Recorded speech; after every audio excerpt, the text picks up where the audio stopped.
أكبر تكريم كرمته أنني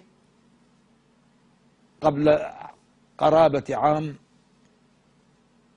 جاءني تليفون في منتصف الليل متحدث باسم الحوزة في النجف الأشرف، قال: أستاذ، أنا إلى جانب سماحة الإمام السيستاني يسلم عليك ويوصينا أن نبكي على الحسين كما يبكي عبد الرزاق عبد الواحد عليه، لا كما نبكي نحن الآن.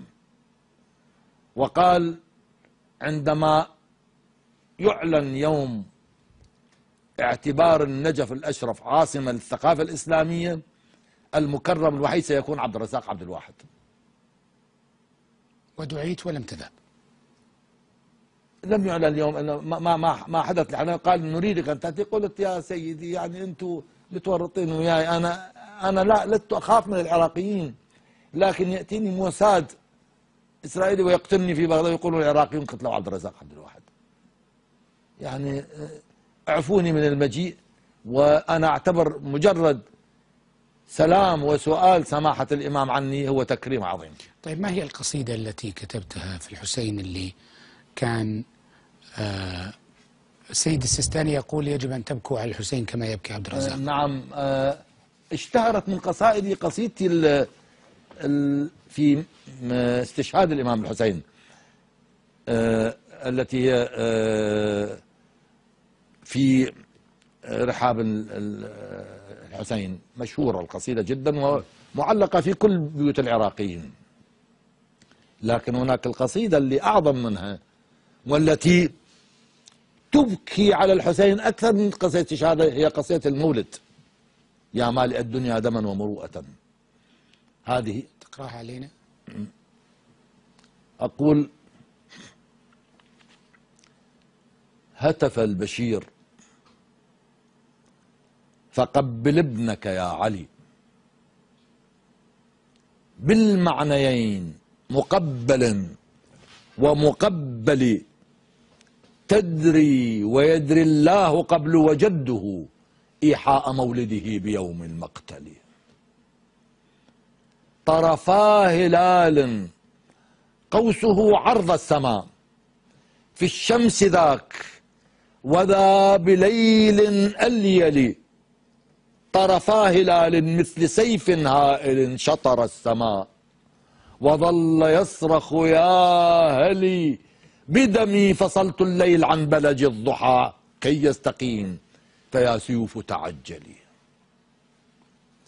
هتف البشير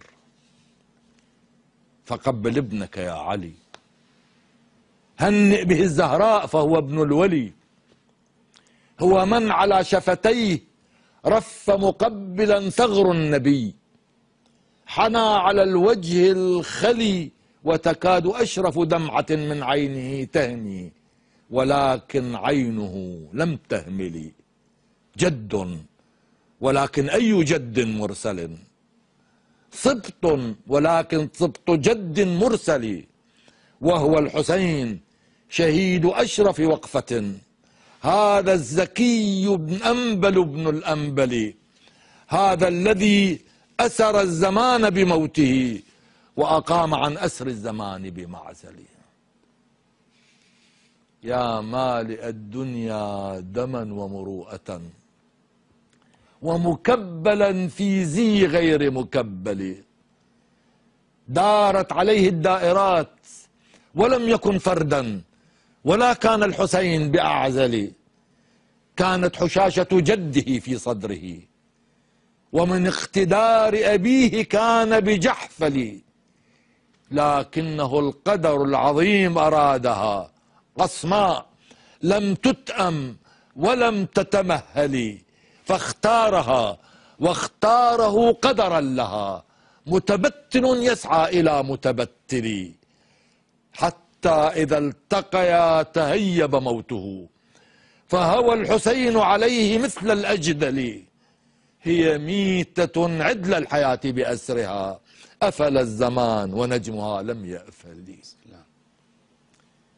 يا يوم ميلاد الحسين ولم نجد إلاك ميلادا بموت يختلي، فيكون هذا ذا، وتصبح ميتة كولادة لكن بطعم الحنظل، حتى تكاد الأرض في ميلاده تبكي وتعلن زهوها في المقتل.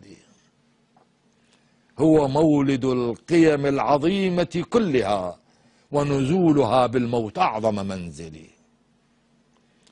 قل للنجوم بكربلاء ترجلي، وإلى منائره المهيبات انزلي، وخذي سنا منها ل1000 قادم، وخذي دموعا للمجرة وهطلي 1000 وقولي للعصور جميعها هيهات أنت بمثله لن تحبلي.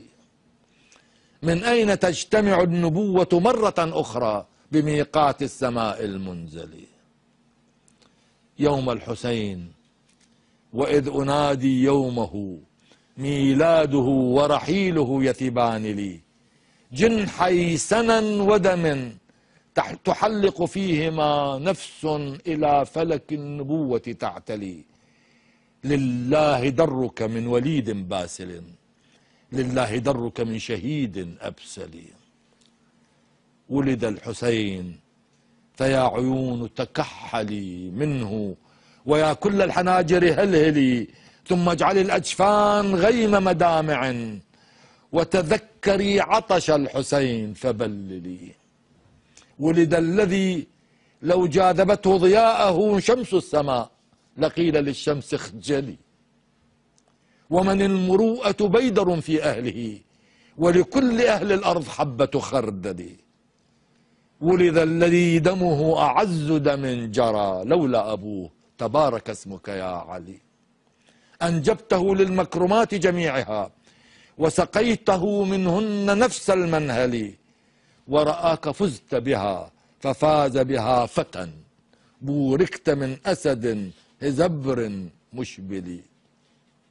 يا يوم ميلاد الحسين وهبت لي شرف الدخول إليه أجمل مدخلي، أن ألتقيه ولو ليوم واحد فجرا بهيا لا دماء مجندل. أفكلما ذكر الحسين تقطعت أحشاؤنا وجعا وصحنا يا علي، وكأن أوجاع العراق جميعها إرث الحسين فثاكل عن أثكل. يا سيدي نفسي فداك، أجز فمي وبغير هذا الدمع أنطق مقولي.